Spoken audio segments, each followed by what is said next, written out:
All right, here we go. It is a brand new Flyers Daily. Today, Friday the 13th. Oh, we like Friday the 13th. Flyers Daily is always presented by Ticketmaster. Make more memories live. What's not to like about Friday the 13th when you're a former goaltender, right here, and your name's Jason, right here. Friday the 13th. Enjoy it, everybody. Couple things real quick. We're going to continue our Flyers Exit Day interview series and have a conversation in this episode with Flyers defenseman Nick Seeler. I've been kind of moving the schedule around quite a bit, probably driving Flyers marketing and PR a little bit nuts because I'm really pivoting from my original schedule of the Flyers exit interview series. But there's reasons why I move them around. Obviously, we moved Tyson Forster up and Noah Cates up because they signed contracts. We had Travis Sanheim last week. Turns out it was on Travi Day, which was 6/11/2025. Travis Sanheim, number 6, number 11, Travis Konechny. Flyers deem that Travi Day. Good job, Borny. That is really cool. We had Travis Sanheim on that day. That was just happenstance and luck. But today we have Nick Seeler. And I'll tell you the reason why I'm moving Nick Seeler up right now to start the episode. We're going to get to some emails. I'm going to start to clean out this email files in my computer and respond here on the podcast to a lot of the emails that have come in. And we're going to get to some in this episode. You're not going to hear a lot from me in this episode. We've got about 9 minutes of my conversation with Nick Seeler coming up. I don't have a ton of energy. I've been through an entire week this week, including today, of chemo, pill, and radiation, and it is causing me a good amount of fatigue. So I am tired right now. I'm chilling, watching the Cup final. Florida up 3-0 in the game after one period of play. And so we're going to get to some things, some emails, and the interview with Nick Seeler. And you go, well, what the heck's that have to do with moving Nick Seeler up? I'll just say this real quick as we start the episode. I got to thank a few people. Nick Seeler, we know his story of how he earned his way to the NHL and becoming an NHL player. A lot of people don't know Nick Seeler off the ice, and I understand that. We've gotten to know Nick a little bit here on Flyers Daily, but even beyond the conversations that I have with him, he has been incredibly kind to me through my cancer journey.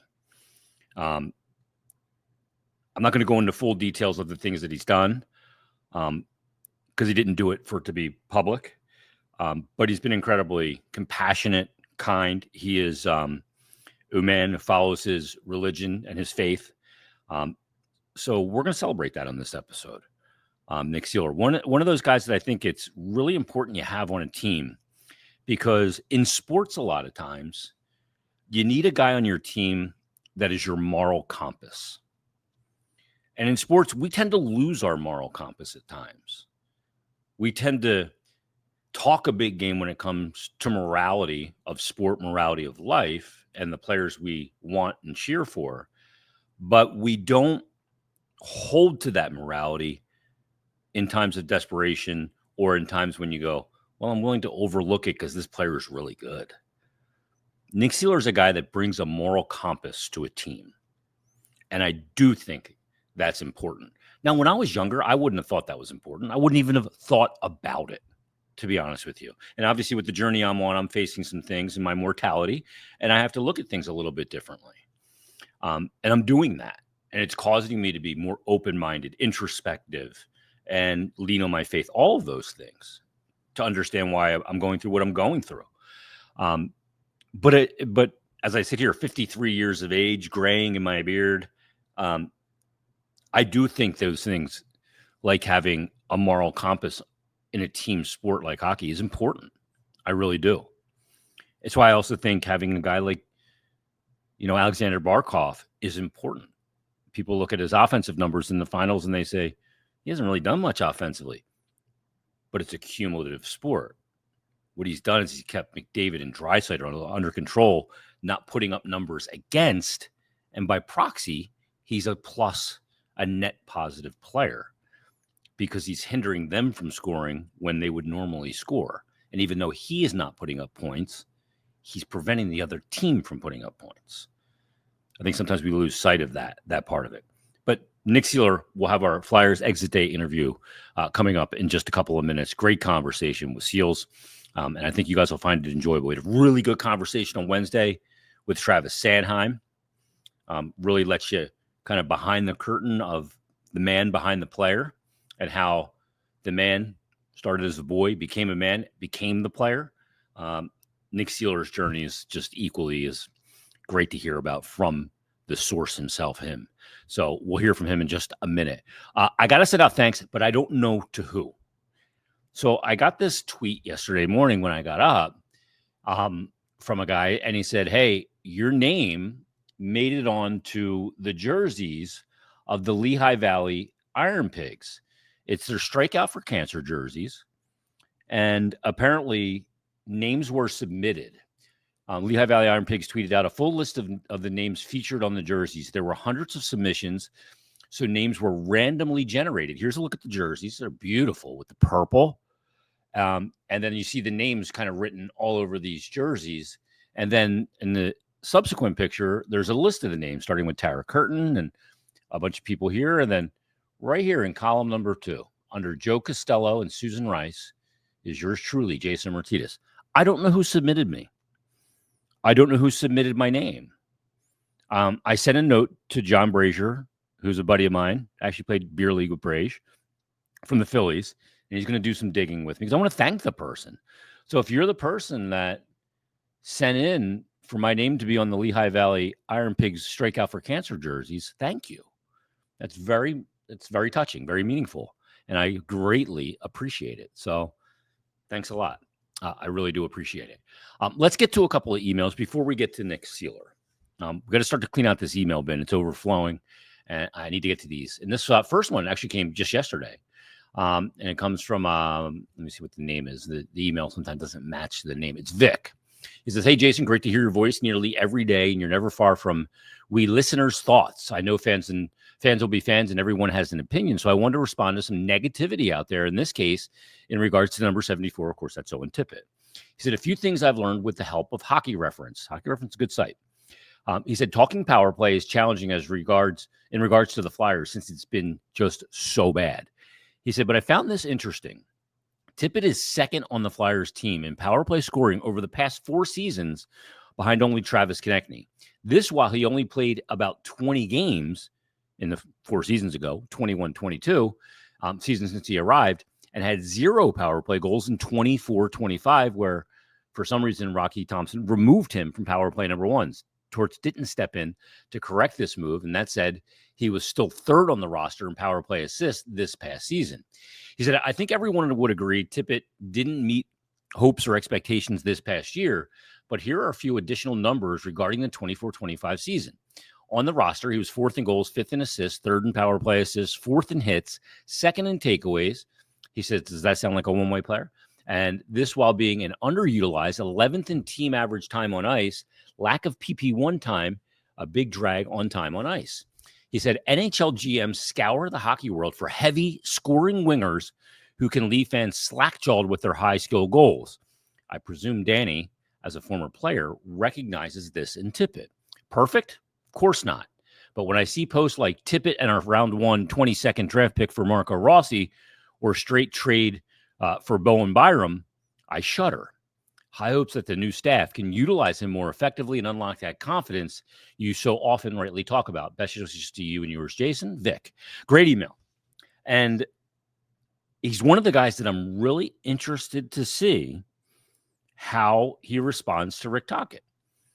I don't know that the message will be a lot different from Rick Tocchet or John Tortorella to Rick Tocchet to Owen Tippett, but it may be the message being delivered from a different set of lips or a different disposition changes things. Again, I've talked about it a ton. If I was coaching Owen Tippett, and I never will be, and I say it to him all the time, you guys hear when I say it when he comes on Flyers Daily, he doesn't know how good he is. I'd like to see him recognize how good he is and play with a little bit more of that bite and a little bit more of that swagger, confidence. I'd like to add a little cockiness to him. He is a very humble, laid-back, good person. But I'd like to see that when that helmet goes on and that jersey goes on, I'd like to see a little cockiness, a little confidence in, you know what, when I'm out here on the ice, I'm going to dictate the terms. We see it when he's confident. We see it when he's not, that he doesn't have that when he's not confident. So that's an element. He'd be one of the guys that I'll be really intrigued to see this year. And like Vic said, you're right. You're looking for big power players that can skate like the wind. There's very few of the guys that have the build, strength, body type of Owen Tippett, but can skate like that. He's got these tools. They're all there. I think that sometimes when he's not going well, it tends to dip maybe his hockey IQ in some ways where he doesn't take the smartest shot attempts. But if he can just be a player that plays in the offensive zone more, plays off the rush more, and can add a little bit of cockiness, confidence, and some success, he can ride that through a year. And I think there's absolutely a 30 or 35 goal scorer in this player. There absolutely is.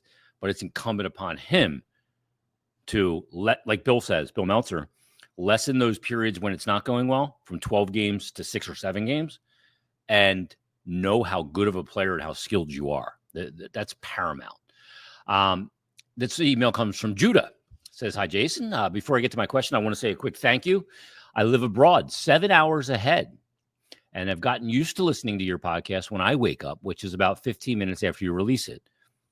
Then my father and I discuss the podcast during our phone calls, and I'm very much looking forward to the next year when, God willing, you'll be back to podcasting every day. Stay strong. I will be back.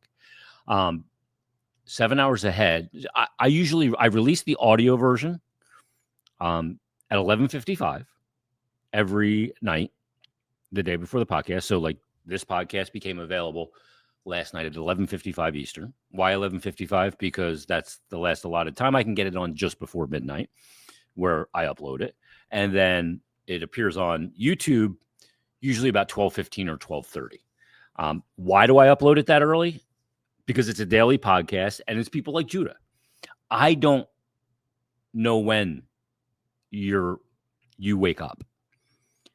Some people wake up at 3 a.m. Some wake up at midnight. Some wake up at 6 a.m. Some wake up at 10 a.m. I don't know when you wake up. So I just know that when you wake up, whenever you wake up, it needs to be there. So that's why I upload it when I upload it. Judah says, I have 2 questions, draft questions. There's no end to coverage about who might be available at number 6. What about the other first-round picks? Flyers, what positions are deep? What do the Flyers need in the organization from those spots other than a 6'5" 1C? When we get into 22 and 31 or 32, I'm not the guy to ask these questions to. I would refer you to the Craig Buttons, to Hockey Hot Stove with Bill Meltzer, to the experts on the draft. I'm not a draft expert. I feel like I have a idea of what they need from an organizational standpoint. I still think they need some size on the left side, the left wing. I think you always, in every draft, you should take a goalie. Always. Not in the first round. In the second, you have 4 second-round picks. Maybe take one in the second round. Does that mean I don't like Carson Bjarnason or Igor Zavragin or any of the? No, it doesn't mean that. But you could always have depth there. That's always good. So, I mean, you need centers. Obviously, you draft centers. And, when you're getting later in the draft, later in the first round, centers that play in the OHL or in the Sweden or whatever league it is, you can move to the wing too. So you get a lot of versatility with those forward picks. But it's, look, I think in the first round, pretty much where the Flyers are right now, you just take the best player that you have on your board at that place with those 3 first-round picks. I don't think they're going to use all those first-round picks. I think one will be used in some kind of deal. His second question, Judah says, unlike the NBA, the NFL, hockey players have lots of different routes to the NFL. Some are abroad, some in juniors, college. Gavin McKenna going to Penn State. How's that smell? How does that affect the draft strategies and player rights? For example, can the Flyers stagger when all these draft picks become RFA, UFA by taking players who have different routes to the NHL? You can, and you have to. That's why I don't think it would be prudent to draft 3 players this year all in the same trajectory. You can't have a team like people say, trade all the veterans, play the kids, and then you have all these kids and they all come up for UFA status at the same time. You're screwed if you do that. You have to stagger the ages and arc of a player's career through your lineup. You have to have players going into ELCs, coming off ELCs, going into RFA arbitration status. You have the players going from RFA to UFA. You have UFAs coming in from other teams. And it's this cycle that has to keep feeding itself. That's what the good teams do. That's what Florida has done. That's what Tampa did. That's what Edmonton has done, albeit with a lot of lottery luck over a lot of years and a long time to get there. But yeah, I mean, you got to have a staggered age of players on your roster, or it just won't work. If you have everybody coming up for free agency at the same time and you're a good team, you just can't do it. You're not going to be able to meet the demands in a hard salary cap league. It just won't work. Let's get to one more here. I know this one's been sitting around for a little bit from Jeff Kirsch. Hey, Jason, first, so glad to hear that the medical news you received last week is positive. You sent this to me a couple weeks ago. And thanks for your continued transparency. There is no doubt you're going to win this battle, and I love how much support the community has galvanized your fighting spirit. The community, you guys are friggin' awesome. The amount that you help me, and you don't even know, is immeasurable. So I continue to be enthralled, humbled, and very thankful. Jeff says, while I know we're all looking ahead to the Rick Tocchet era, I have two last questions for you and Billy. This was for me and Bill Meltzer, but I'll take them on here. He said regarding John Tortorella. He said, first, since he hasn't spoken publicly, what do you guys think was the catalyst for him seemingly lose his patience with the rebuild, the losing, etc.? Looking back on that night in Toronto, he said, I feel that the initial takes of, quote, he tried to get himself fired were absolutely accurate. He signed up for 4 years and knew it was unlikely they'd make the playoffs in at least the first 3 years, hence my question. He's got a second question, which we'll get to.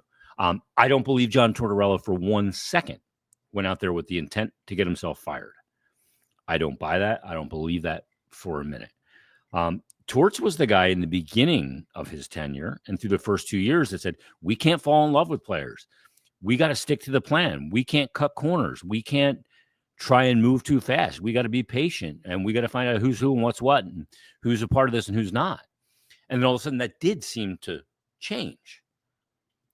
I think part of it for Torts was he was pacing himself in the beginning, could handle that part of it. I think year 2 helped Torts because there was a team that played themselves into a playoff position, played themselves as a playoff team, then played their way right out of it at the end of the year. That helped. And then this year, when they didn't meet the expectation of the year prior, and there was further subtractions coming, and he knew it was going to get worse, it just wore him down. It wore him down. He's a guy that the losing will eventually wear him down. And it did. But I don't think there was any intent going out and saying what he said with the purpose of getting himself fired. I don't believe that. Secondly, he says, Jeff, what's your sense on why Torts never took to Couturier, to Coots? He said, as you said, that player has always been a, quote, coach's dream. So it's particularly curious that Torts named him captain and then treated him like crap, to put it politely. Thanks as always, Jeff. It's a good question. And it's hard to know the reality of the situation unless we're going to get it from one of the horse's mouths, either from John Tortorella or from Sean Couturier. I think there was a lot of respect there for Couturier. In Torts' first year here, Couturier didn't play. And Torts would say he was a pain in the butt because he always wanted to get in the lineup. And they decided to hold him back when he was getting really close at the end of year 1 of John Tortorella. Then he came in and things seemed to be off and rolling in a good direction. And then Cooch struggled in the second half of the season prior to this last one. There was the scratching, obviously, after he was named captain. It's hard to know. It's hard to know the personality clashes. Torts, a lot of times, will get into a player's kitchen to invoke a reaction, to start a process with him. And that process begins with poking the bear poking back, and then the process evolving. I don't know if the poking of the bear, if the player poked back right away, I don't know. I don't know the dynamic or timeline of how things developed in their relationship. But clearly, they weren't on the same page. clearly. And Couturier is a guy that, generally speaking, has been throughout his career one of those guys you love coaching because he's like a coach on the ice because he thinks the game at a very high level, and he's a player that fellow players really respect for the way he carries himself, the way he plays, and coaches like having a guy like that. He can be a very good conduit for a coach, and he may be a very big conduit for Rick Tocchet. Again, like Tippett, a guy that I'm really intrigued to see by the message coming from a different set of lips and a different messenger. We'll see how that plays out. All right, let's get to our Flyers exit day conversation. This time it is Flyers defenseman Nick Seeler. Great conversation with Seals as always, so enjoy this one. Nick Seeler on Flyers exit day. It is Flyers Daily. Our summer exit day interview series continues with a conversation with Flyers defenseman Nick Seeler, a guy that I'm incredibly fond of on and off the ice. The way you attack things on and off the ice as a person and a hockey player. How are you? Thank you. I appreciate it. Yeah, I'm doing Quite well. the preamble. Yeah, thank you. You weren't expecting that. Maybe caught you off guard a little bit. Yeah. As you decompress, and we're talking the day after the last game. It's almost unfair to ask this question right now. What goes through your mind? What's the emotions you're feeling? Yeah, I mean, obviously, we didn't end up where we wanted to this year, and but there's a lot of positives also coming out of this year. I think that's what we have to look towards in this summer, and guys like Bobby Brink and Tyson Forrester and the steps that they took this year, and that line with Cates and Bobby and Tice, and Matvey obviously. Jamie had a really good year, and just his growth, and he was able to stay healthy, and so that was all positives going into next year. And I think one thing that's always constant with our group is our togetherness, and always play for the guy next to you type of teammates, and that's something that you can always rely on. One of the things with the finish of the season, you guys knew you weren't going to the playoffs for a pretty determined amount of time. But the way you guys finished the season with the integrity with which you approached those games, that didn't mean much, frankly. But the way you guys played the game honestly over that final stretch of the season. And you were cited specifically by Travis Konechny when I was in my conversation going, how am I going to go out there and not play like that when we have a guy like Nick Seeler who's going out there and blocking shots in unpadded areas and playing the game like it's going to be his last every game? I have to, because of the way he is doing that. That's just the way you are.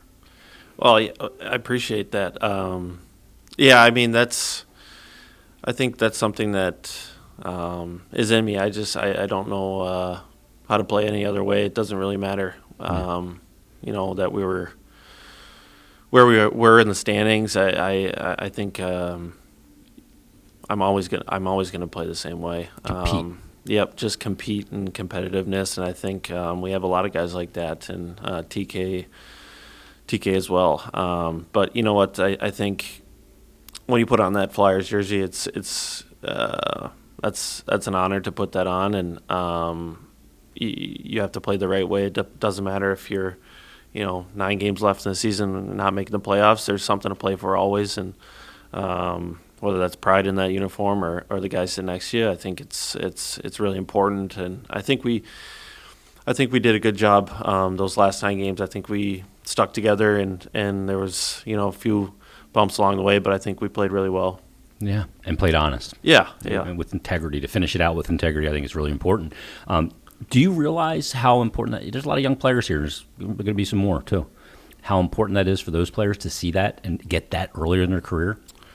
I think it is, and I think that's something that I can lead with. Maybe not always being the vocal leader, but I think I can lead by example on the ice, and if I can show them, a few things here and there, the right way to play and compete and play for the guy next to you, I think that's beneficial moving forward for us. When did that become part of your identity as a hockey player? I don't think it's a decision with you anymore. I think it's ingrained. I don't think you decide, okay, I'm going to go out and be that guy. I think you're just that guy. But when did that happen for you? I think it's... You aren't born with it.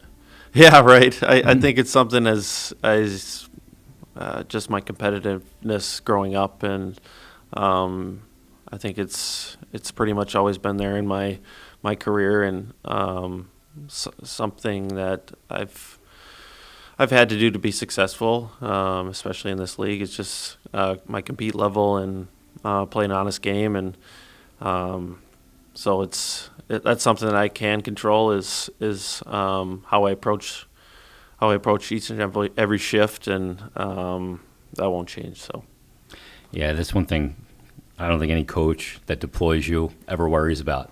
I know what I'm getting with Nick Seeler. I know he's a gamer. He's going to go out there and compete no matter what the situation is. As you go into this offseason, disappointing year, obviously, from a record standpoint, but maybe now an exciting time is about to begin with. In a rebuild, there are stages to it. There's the subtraction stage, which we've seen, and that's difficult because you lose friends and you lose talent on the ice and those kind of things, and oftentimes that talent's not replaced with equal or better until with maybe this next phase of adding. What is that like for your mentality going into the offseason? New coach coming in, fresh beginning, and an arc maybe ready to begin. yeah, I mean, I think the guys are excited. I think we obviously know where we're at. We had to, it's tough, right? There's, like you said, there's you lose big pieces to your room and a lot of good friends, but we stuck together, and there's a lot to look forward to in the future here, and I think we have a big summer coming ahead, and but all we can control is the work that we put in and the guys in the room that we put in, and look for to have a great year next year. So we're all on board. We're all on the same page, and that's a big thing. And like I said, we're all excited. And I think you guys are really well equipped to integrate a new face in to get them up to speed quickly on the culture that you guys have. Oh, for sure. How's that process take place? Yeah, I mean, like I've said it from day one. This group it's something I haven't been a part of before. I mean, it's a special group, and that goes a long way, especially for people coming in or guys coming in that you are now with us. Yeah, right. I mean, just like the guys, Carson, came in, and the way that guys treated him, it's like he's been here all year, and that goes a long way, and it's something that we have to do. So it's kind of ingrained in us, and we stick together, and so we're looking forward to it. Yeah, it's an exciting time. What's the plan for the summer? Decompress? Yeah. Take a few weeks here, decompress, and spend some time with family and friends haven't seen for a bit. So a few trips here and there, and obviously training, skating, and doing all that good stuff, and getting ready, prepared for next year. So. To do it all over again and go beyond 82. Yeah, exactly. That's the goal. So we're looking forward to that challenge, and that would be great. You're a guy in a playoff series that would be a severe pain in the ass. The way you play the game in a 7-game series, like I see guys like you, and I go, that's a guy that's going to just build up scar tissue game after game, shift after shift in a playoff series. I think we have a few guys like that, which is great. So I mean that's the goal, like I said. So yeah, you and Garney would be a nightmare to deal with game in and game out. I hope you have a great summer. Thank you.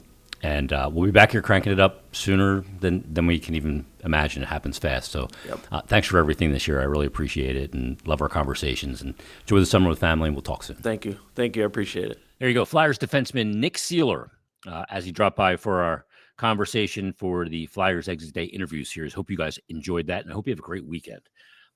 Enjoy the weekend. We'll be back Monday with Bill Meltzer, another couple of days closer to the NHL draft, which is sneaking up on us. By the way, Danny Briere will guest. The general manager, Daniel Briere, will be our guest on Flyers Daily next week as we inch closer to the NHL entry draft coming up for 2025 in no time. And the Flyers got a lot of skin in the game. So we'll have Bill on Monday. We'll talk about the draft and much more then. Join us on a brand new episode of Flyers Daily.